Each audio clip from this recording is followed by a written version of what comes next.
서충주에서 살고 있고요. 73입니다. 임규호 목사입니다.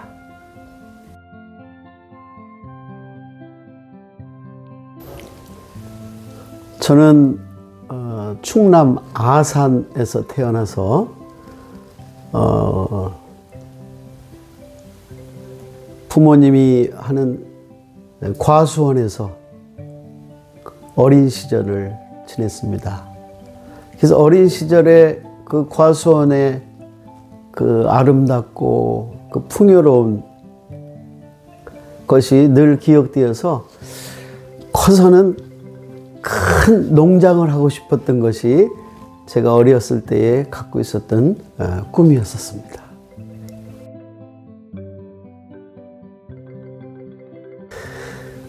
저희 가정은 좀 다른 가정과 좀 다르게 대부분 어머니가 교회 신앙생활에서 가족들이 예수 믿는 경향이 많은데 저희 집은 아버님이 먼저 교회를 나가셔서 온 가족이 예수 믿는 그런 가족인데 저는 중학교 때부터 신앙생활을 시작했습니다.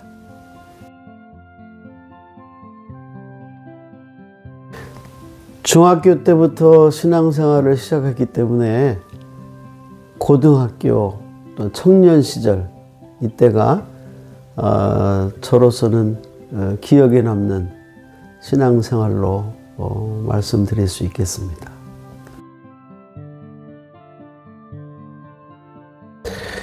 주변의 목사님들이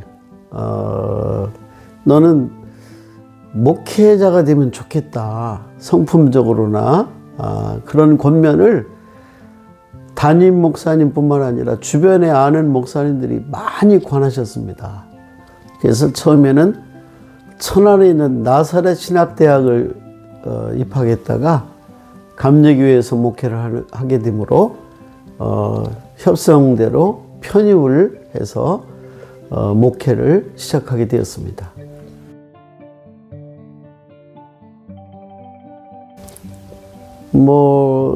특별한 동기라보다 저희 아버님의 큰 갈망이었죠. 늘 아버님이 장로님이셨기 때문에 자녀 중에 목회자가 되기를 간절히 소망을 하셨고 거기에 부응해서 목회를 처음 나가게 되었습니다.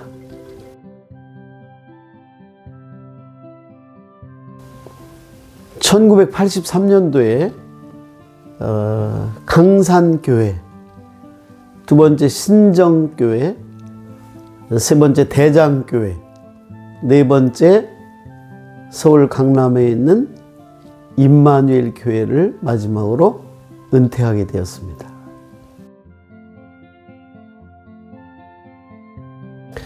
아비의 마음으로 하자라고 하는 것이 저의 목회 철학이었습니다. 아비의 마음. 아비의 마음은 늘 따뜻한 마음, 사랑하는 마음, 배려하는 마음.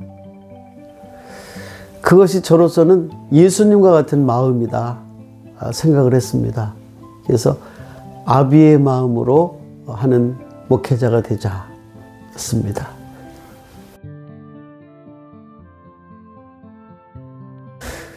저는 목회를 하면서 새벽 기도회에 대한 비중을 첫 번째로 많이 뒀습니다. 하나님의 은혜로 새벽 기도회가 섬기는 교회마다 부흥되었고 저 자신이 깜짝 놀랄 정도로 많은 분들이 새벽 기도에 참여하는 것을 체험했고 또 하나는 전도였습니다. 제가 특별히 마지막 목회했던 서울 임마누엘 교회에서는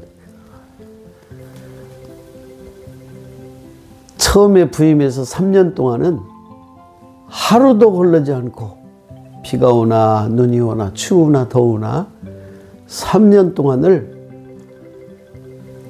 하루도 빠지지 않고 전도를 나가곤 했습니다. 어떤 때는 정말 나가기가 싫지요. 특별히 서울 청담동에서 전도한다는 일은 참 쉽지 않은 일이었습니다. 주변에 광림교회, 소망교회, 충현교회, 한국의 대표적인 대형 교회들이 있는데 그 속에서 개척교회를 한다는 것은 참 쉽지 않은 일이었는데 저에게 그런 믿음을 주셨고 확신을 주셨고 또한 전도에 나갈 수 있는 열정을 하나님이 주셔서 하나님이 그 결과를 책임져 주셨다. 저는 그렇게 표현하고 싶습니다.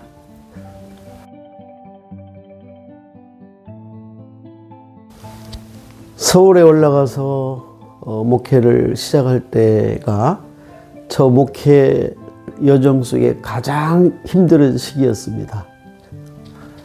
아이들은 고등학교를 다니는 시기였고 경제적인 어려움 이런 것들이 저로 하여금 상당히 위축하게 했는데 저희 아내가 상당한 용기와 힘을 불어넣어 줬습니다. 거짓말 같은 이런 표현으로 저희 아내가 저에게 용기를 주었습니다. 김선도 감독님 시대는 지나가고 임기호 목사 시대가 올 거다. 이게 말이 됩니까? 근데 그것이 그 말을 들을 때 싫지가 않더라고요. 용기를 얻어서 매일같이 전도를 나가기를 시작한 동기가 되었습니다. 그 후에 교회가 조금씩 부흥되었어요. 저는 그렇게 생각합니다.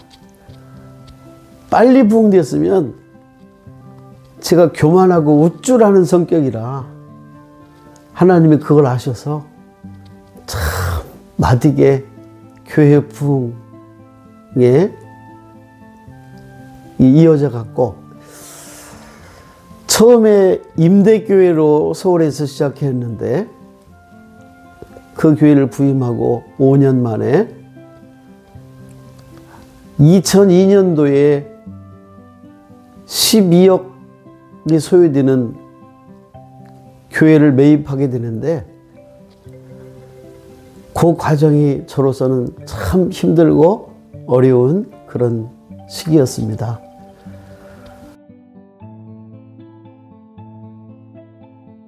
그 어렵고 힘든 시기를 지나면서 2002년 9월 달에 교회를 리모델링하고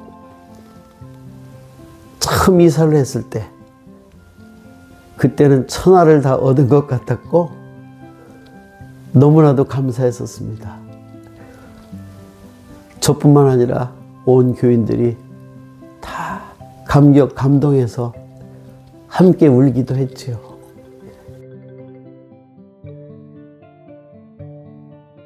제가 첫 목회지가 온양 서지방 강산교회인데 그 강산교회 마을이 한 80가구 되는 조그마한 단일 부락입니다.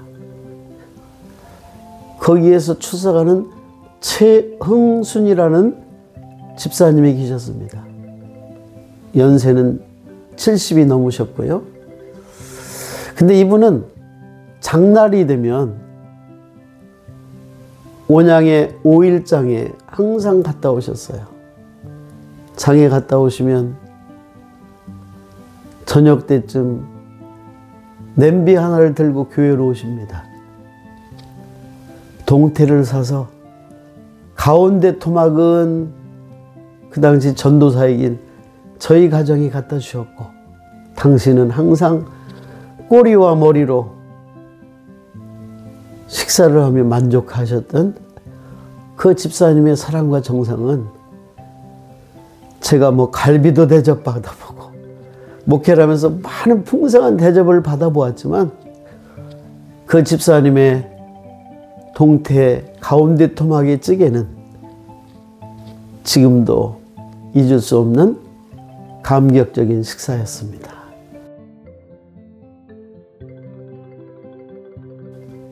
오랜 세월 전에 하늘나라를 가셨는데 혹시 다시 만날 수 있는 기회가 있다면 집사님, 그때 너무 고마웠다고. 주님의 사랑이 이런 것이 아닐까 라고 하는 그런 표현을 하고 싶습니다.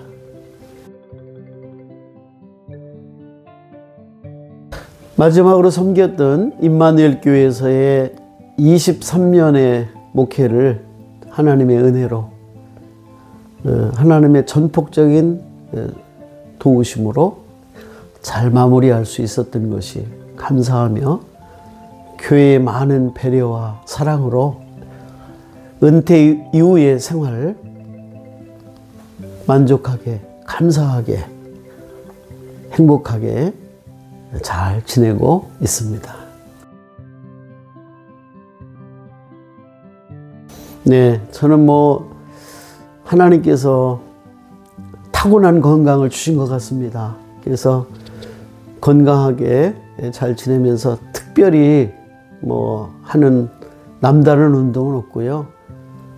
하루에 한 10,000보 걷기, 탁구를 좋아하니까 여건이 될 때 탁구를 친다든지 하는 그런 것으로 건강 관리를 하고 있습니다.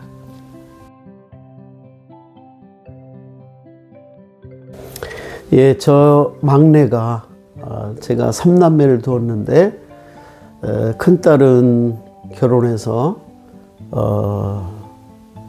평신도 집사로 시애틀에서 살고 있고, 둘째 딸은 목사 사모로 오사카에서 지금 목회를 하고 있고, 막내 아들은 예수동행 위지엠 유기성 목사님 밑에서 지금 목회를 하고 있습니다. 또한 제 누님 중에 막내 누님이 멀리 잠비아에서 선교사로 약 30년 가까이 이렇게 선교 활동을 하고 있습니다. 가족 중에 자녀들도 그렇고 목회자가 있고 그러다 보니까 늘 그런 부탁을 합니다.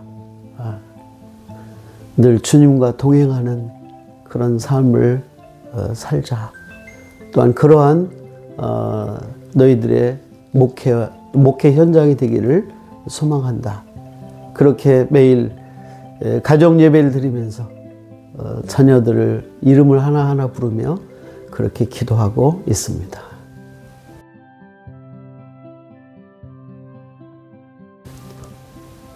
저희 아내와 특별히 지금 둘이 은퇴 후에 생활하고 있는데, 가정 예배 드릴 때마다 그 첫 번째 기도 대상이 늘 자녀들이지요. 예. 자녀들, 또한 섬겼던 교회들, 이런 기도 제목을 늘 갖고 있는데, 자녀들이 늘 좀 어떤 평탄한 그런 목회의 삶, 생활이 되었으면 좋겠다라고 하는 그런 마음으로 자녀들을 위해서 또 둘이 그렇게 매일같이 기도하고 있습니다. 특별히 저 자신을 위한 기도는 그냥 남편으로서, 또한 원로 목사로서 누구에게도 누가 되지 않는 그런 삶을 살기를 원합니다 하는 그런 기도를 하고 있습니다. 저는 성품이 내성적이에요. 근데 저희 아내는 굉장히 활발합니다. 교육제회를 가도 제가 빠지면 얘기가 없는데, 저희 아내가 안 빠지면 왜 안 나왔냐고, 분위기 메이커가 안 나왔다고 할 정도로 성격이 활발합니다. 그러나 은퇴를 하고 보니까 목회할 때의 여러 가지의 생활들이 누적돼서 그런지 아픈 곳이 많네요. 여기도 저기도 아프다고 하는 것들이 참 많습니다. 부족하고 못난 남편 만나서 마음고생도 많았고 또 생활하면서의 여러 가지 어려움도 많았는데 불평하지 않고 늘 명랑한 모습으로 늘 가까이에 서 있는 아내. 이제 남은 시간이라도 그동안 못다했던 사랑하면서 살아갈 것을 또 이런 시간을 빌어서 또 다시 한번 다짐하게 됩니다.